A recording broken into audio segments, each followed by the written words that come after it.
This is Mark Gunn Media. Hit it! Welcome to Gunshots Straight from the Hip. I'm your host, Mark Gunn. The views expressed on this program are those of the host and guests and not necessarily reflective of anyone or any entity associated with this broadcast. Welcome to another episode of Gunshots Straight from the Hip. My name is Mark Gunn, and today we are talking about basically the past being the future, so to speak. Sure.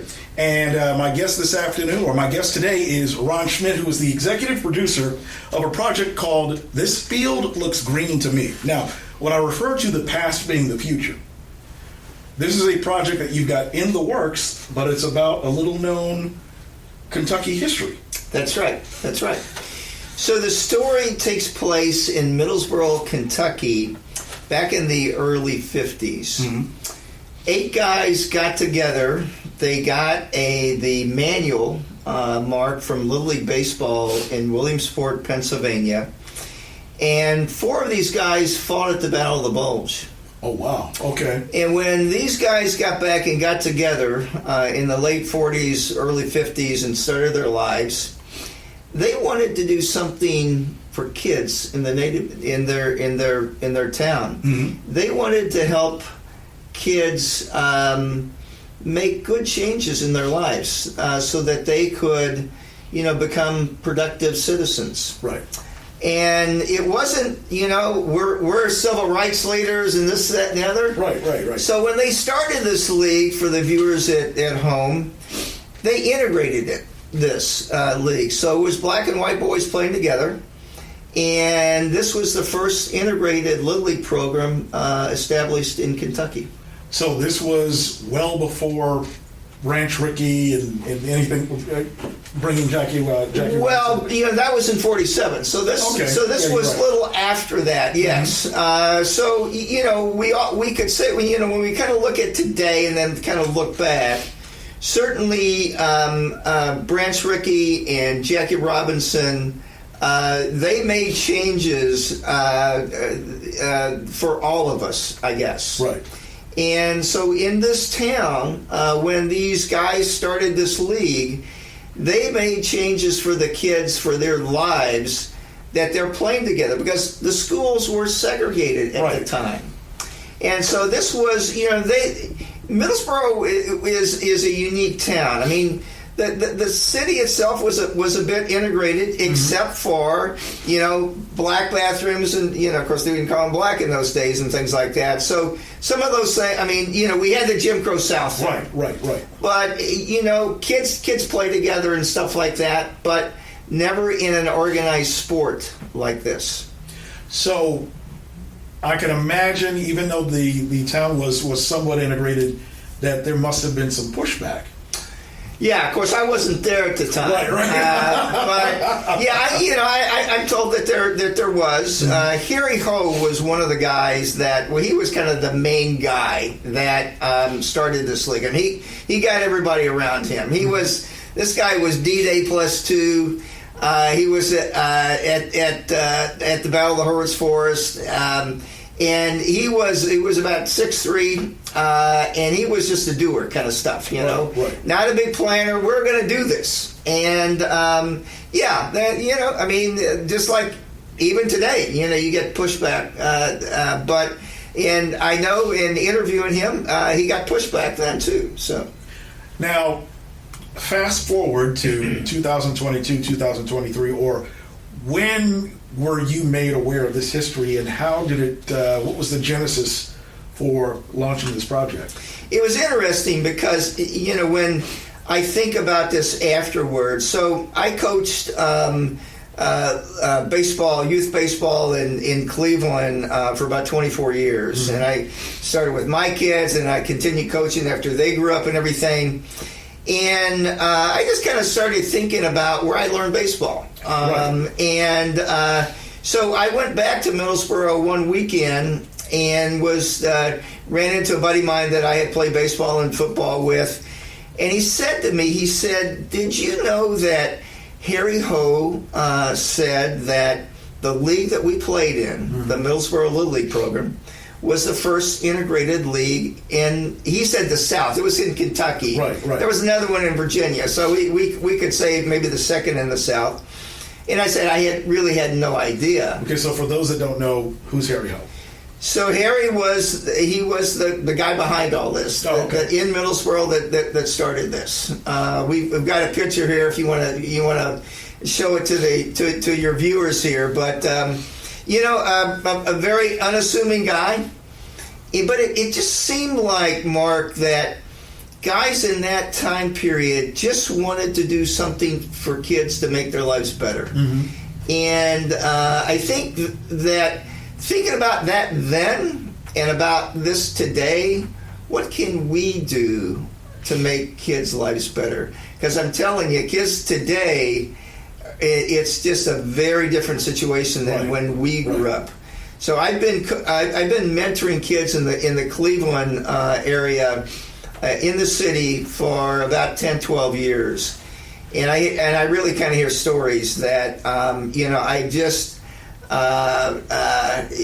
know that we as a society need to be aware of what they go through. Mm-hmm.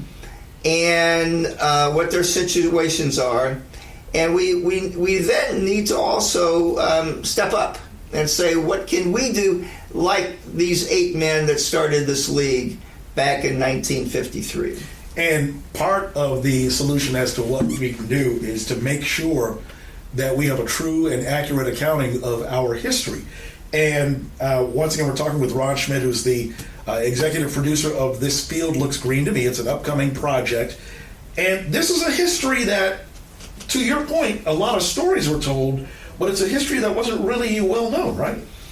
This particular story, I would say yes, although there's probably multiple stories like this, Mark, over the years. But for me, kind of playing in this league after it started, and of course we didn't know it at the end. And I'm going to tell you, I played with black kids baseball. Mm-hmm. Our schools were segregated. It's just how it was. It was only a few years after I left Middlesboro to come to Louisville that then things became integrated and things like that. But that was our playing field then, and the kids, both white and black, when they played baseball in Middlesboro, in Harlan, in Lexington, in Greenville, North Carolina. Mm-hmm.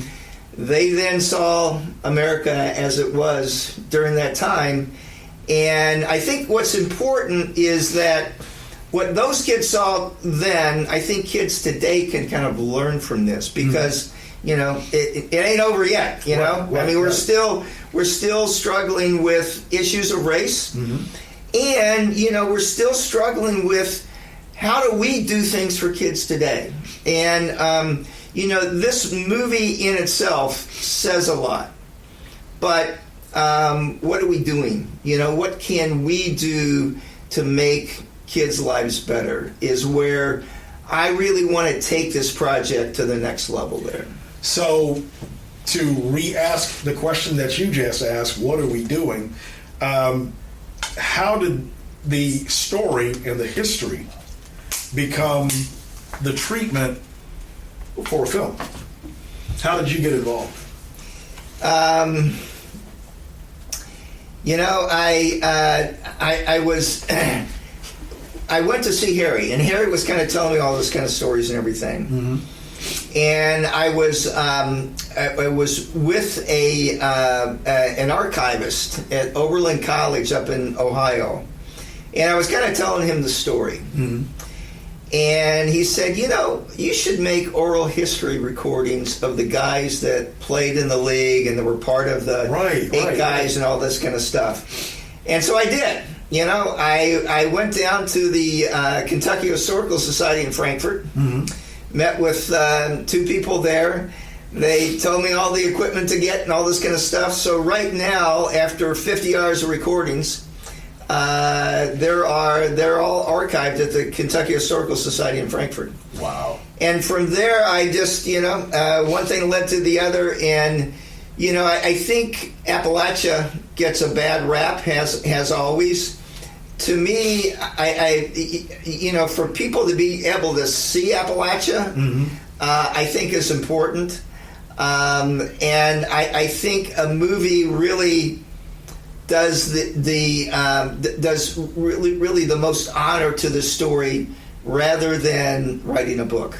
Now we're going to dig into the weeds a little bit, because one doesn't just get the idea to make a movie and boom, all of a sudden there it is. You're having to go through a lot of processes, talk to a lot of people in order to A, get the movie funded, B, get the resources you need to get them there. Now, I know we had an earlier conversation a few weeks ago about the idea and who you were starting to talk to back then. And since we've talked, you've had a chance to meet with quite a few different people about this whole idea, right? Sure. Let me just kind of go back to the steps. So, I was, we don't live by ourselves. We live in a community of people, and right. Communities, then generate projects and generate art and generate stories and things like that. So, talking to a friend, all this kind of stuff, got a book and, put down the script. It's a feature-length movie. It's 2 hours. Mm-hmm. And from that was stories of the baseball team itself. I wanted for the audience to really be able, and really for kids, to really be able to connect. So I chose 3 kids. One is a black boy, the other's a white boy. They played on this championship team that won the Kentucky State tournament. And then one is a girl. I fictionalized her. Oh, okay. Her name is Sadie Mae. So it's Jaybird, Charlie, and Sadie Mae. Mm-hmm. Sadie Mae's fictionalized. I didn't know her, but I knew her father, so to speak. Right. So her father is a real person in this movie. But I think, Mark, that anything that you do to get people to, kind of start believing, being able to empathize, mm-hmm. being able to kind of connect with that story and connecting with people today, you need to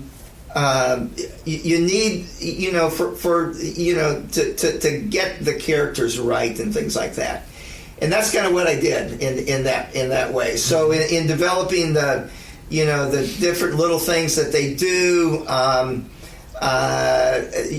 it really revolves around these 3 kids.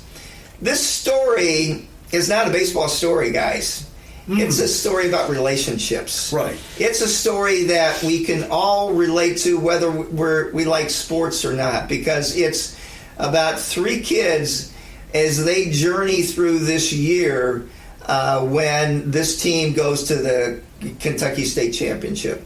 Now, how far along are you in the process, and have you had any major steps toward getting this started? It's kind of how you count, mm-hmm. because obviously you need money to do this. Right. We have a budget, and I talk to people all the time about this. But really, kind of what's more important is that at the end of the day, it's done right and it's done well. And again, a buddy of mine's, his mom always said, "So what?" So my buddy is a Presbyterian minister, mm-hmm. and when he wrote his first sermon, his mom read it, and she said, "So what? So what do you want me to do?" And for this movie, the so what is really kind of important to me. If I didn't fulfill the so what, then it's kind of like, okay, it's a movie, it's Hollywood, and that kind of stuff and everything. Right. So in that regard, when we've kind of talked about the past and today, then and now, mm-hmm. What 8 guys did then and what we as a society need to do now, that's really, that part, Mark, is really kind of coming together. I I get a really sense that going forward, as people hear what we want to do today, the money is going to follow, because people want to be a part of being involved to help kids' lives be better today. So we're going to play a little fantasy booking as far as the cast. So if budget was no object, have you thought about any actors or actresses that you want in particular roles? Yeah, of course. We got mostly kids, right? Obviously, but there is a narrator in this. And, voices are, there's some voices just everybody knows the voice. Right. So I haven't talked to Morgan Freeman. I mean, he hasn't called me to ask if he can do this. But, Morgan Freeman would be the guy. Right. And that's why in our budget, we have a little bit more money. The budget is right under $10 million. Okay. Not a lot of money when it comes to making films and things like this. But some is to get somebody like that.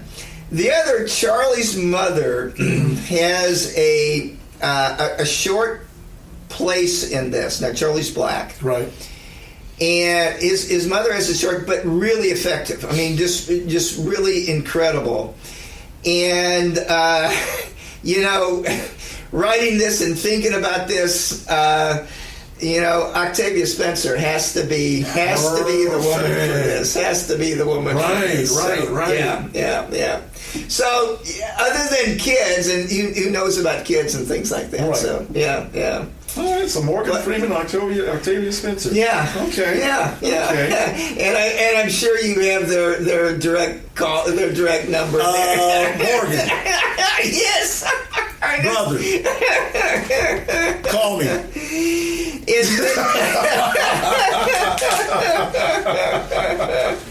All right, so the process is going, money's being raised, you're talking to a lot of people. Do you have a projected start and finish production date? If we had the money now to be able to start the planning and everything, we should be able to shoot this year, in 2024. I'm sorry. Oh wow, okay. And so that's kind of what we're kind of shooting for there. So yeah, 2024. Yeah. Okay. Yeah, so once again, the name of the upcoming movie is "This Field Looks Green to Me," and it's the history of the first integrated baseball team, kids baseball team here in Kentucky. And I'm talking with Ron Schmidt, who is the executive producer. Again, the Get, Morgan Freeman, Octavia Spencer, that's... And I'll tell you one more Get. Okay. So I mentioned that, why a movie? One is just to see Appalachia. Yes. And we haven't kind of gotten into other filming places yet, too, on this. But music is also really, really important to this. Any movie that you see, usually you hear the music before you see anything. Exactly. And if that music doesn't grasp you, then then people turn it off, they click away or whatever. Well, I was privileged, so to speak, to see Mavis Staples sing, of the Staples Singers, her daddy and then her and her sister. I heard her sing at Chautauqua Institution this summer. Oh wow! And Mavis is 85 or 86 or something like that. She grew up in music through the time period that we're talking about right now. Right.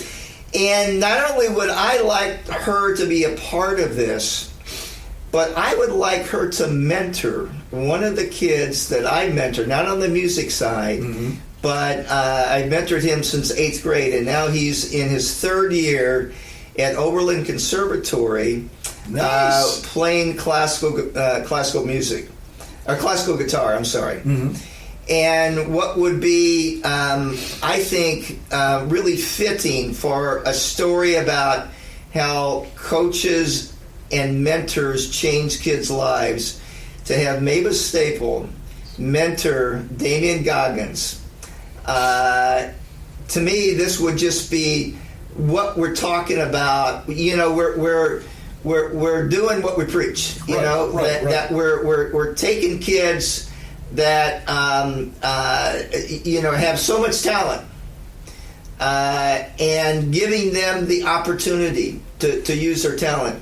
That really, Mark, is kind of what this whole story is about. Mm-hmm. These men gave these kids the opportunity to use their talents.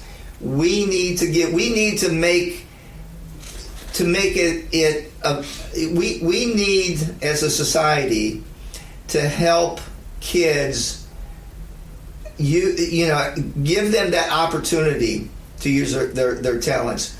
And we start with, not he's going to be the greatest football player. Right. Education. Everything is on education. So, you know, my whole mentoring approach is, you know, if you play football, that's great. You play basketball, you know, whatever. But it's about getting that degree and then what you can contribute to society after that. Now, once again, the name of the film is This Field Looks Green to Me. It is an upcoming project with Ron Schmidt, the executive producer. Now, if people wanted to learn more about the project or find out ways that they can actually help in the effort, how can they do that? We have a good website, and the website is very informative. So the website is thisfieldlooksgreen2me.com. That's easy to remember. It's easy to remember. The first thing you see is an interview that was on TV that was done down in Lexington a couple years ago, mm-hmm. And then right after that is a clip that I kind of produced, but didn't actually do the filming part.